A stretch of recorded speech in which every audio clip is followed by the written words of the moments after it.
She said my ranch gate was community property. So I stopped arguing and let her drive straight into a lesson she never saw coming. It started as something so small that I almost ignored it. One morning, while doing my usual walk around the ranch, I noticed fresh tire marks cutting through the dirt near my front gate. At first, I brushed it off. Maybe someone had taken a wrong turn. Out here, that happens. But what didn't sit right was the gate itself. It wasn't just open. It had been pushed wide. Like whoever drove through didn't care enough to close it. That gate isn't decoration. It protects my livestock, my land, and the privacy I worked years to earn. I closed it, locked it, and moved on. The next day, it happened again. Same tire marks, same careless swing of the gate. This time, my stomach dropped. Ranch gates aren't mistakes. You don't accidentally drive through one. I started paying attention. Every morning, the dust told a story before anyone spoke. The tracks were consistent, deliberate, and confident. Whoever it was, they felt entitled. A few days later, I caught a glimpse of the vehicle as it passed through. A clean SUV, slow and deliberate, like the driver wasn't in a rush at all. That's when a neighbor casually mentioned something that made my blood run cold. He said the HOA had been talking about using my ranch road as a shortcut. Not asking, not negotiating, talking like it was already theirs. That's when the frustration set in. This land wasn't inherited or gifted. I bought it. I maintain it. I pay the taxes on every inch of it. Yet someone I'd never given permission to was treating my gate like a suggestion. Each time it happened, the disrespect fell heavier. The gate stopped being just a gate. It became a line, and someone was crossing it on purpose. I decided to confront her the next time it happened, because pretending it wasn't personal was starting to feel foolish. I didn't have to wait long. That same SUV rolled up again, slow and confident, like it had every right to be there. I stepped out near the gate, calm but firm, and asked her to stop. She lowered her window just enough to look at me like I was an inconvenience. Before I could even finish my sentence, she smiled and told me I was mistaken. According to her, this wasn't just my gate. It was community access. She explained it the way Karens always do. Overly confident. Zero facts. She said the HOA had approved the road years ago and that everyone had been using it. I asked her for paperwork. She waved her hand and said she didn't need to show me anything. In her mind, her position on the HOA board was proof enough.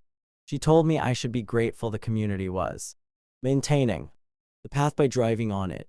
That was the moment I realized logic wasn't going to reach her. When I told her this was private property and she had no easement rights, her tone shifted instantly. The smile disappeared. Out came the threats. She said I was violating HOA rules, even though my ranch wasn't part of the HOA. She warned me about fines, legal notices, and consequences if I kept blocking what she claimed was a shared road. Then she dropped the line that sealed everything. She said she'd have the sheriff come out to educate me. What shocked me most wasn't the threat. It was the certainty. She genuinely believed authority was something you could declare out loud and make real. She drove through the gate again while we were still talking, as if to prove a point. Dust kicked up behind her tires, and I stood there realizing this wasn't about access anymore. It was about control, and she had no intention of backing down, because in her world, private property only mattered when it belonged to her. After that confrontation, I did everything the right way. I didn't yell. I didn't retaliate. And I didn't touch her vehicle. Instead, I documented everything. I installed clearer signage on both sides of the gate. Bold and impossible to miss. Private property. No trespassing.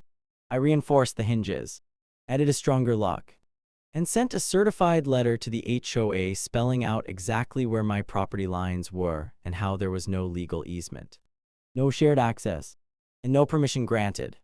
I thought that once the message was clear and official, common sense would finally step in. It didn't. If anything, it got worse. The driving didn't stop. It became deliberate. She would approach slowly, pause just long enough to let me notice, then pushed through the gate like it was a dare. Sometimes she accelerated just enough to kick dirt onto the signs, as if mocking them. Every time it happened, my frustration built. But I stayed quiet. Cameras were rolling.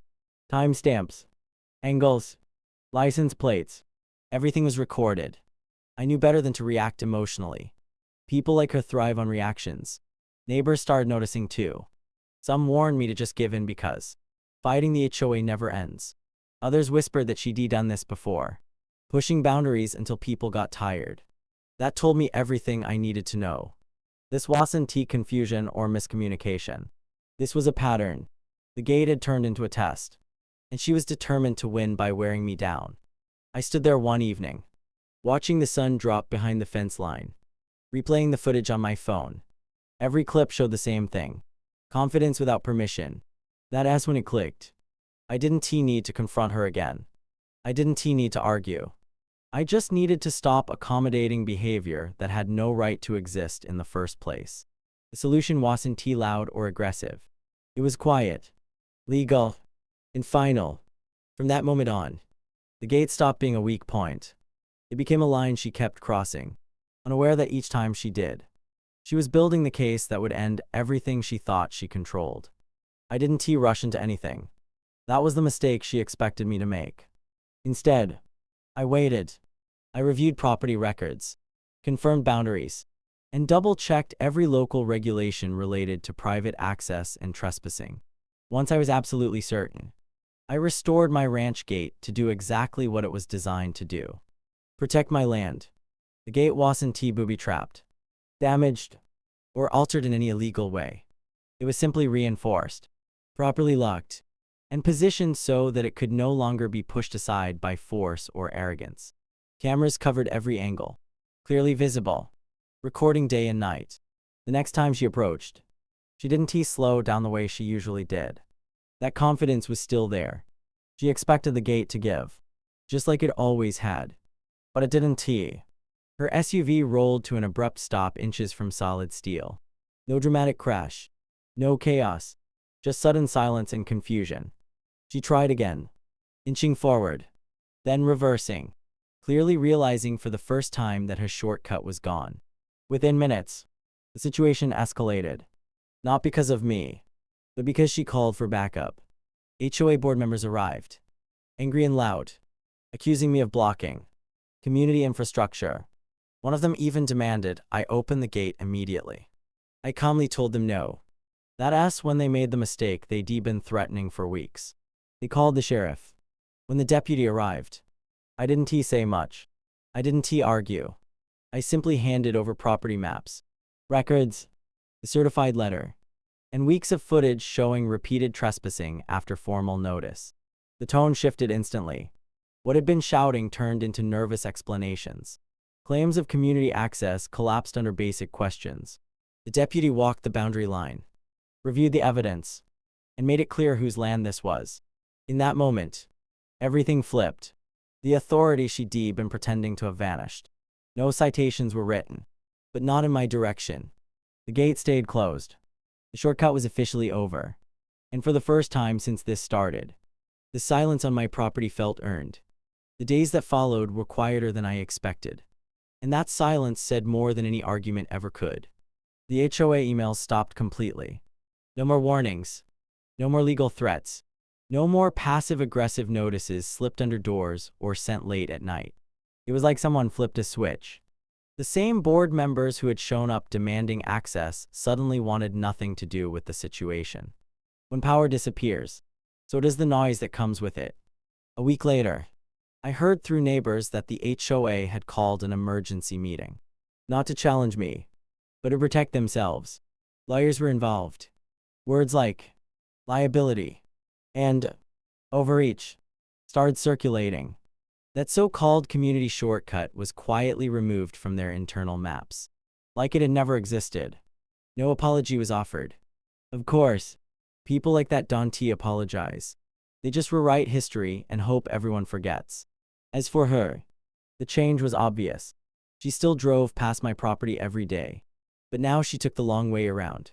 No slowing near the gate. No lingering looks. No confidence. just a straight road and averted eyes. The same person who once claimed authority over land she didn't own now avoided even making eye contact. That told me everything I needed to know. My ranch felt different after that. Not just safer, but respected. The gate stayed closed.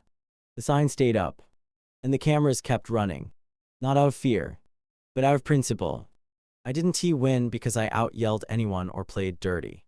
I won because I stayed calm, stayed legal, and let reality do the heavy lifting. That's the thing about entitlement. It only works when people tolerate it. The moment you stop bending, it collapses under its own weight. My land was never up for debate, and it never should have been. The gate was just a gate, until someone decided to challenge it. In the end, the ranch didn't need revenge. It just needed its boundary respected. And once it was, everything fell back into place exactly where it belonged. Subscribe if you're tired of people abusing authority and love watching common sense win in the end.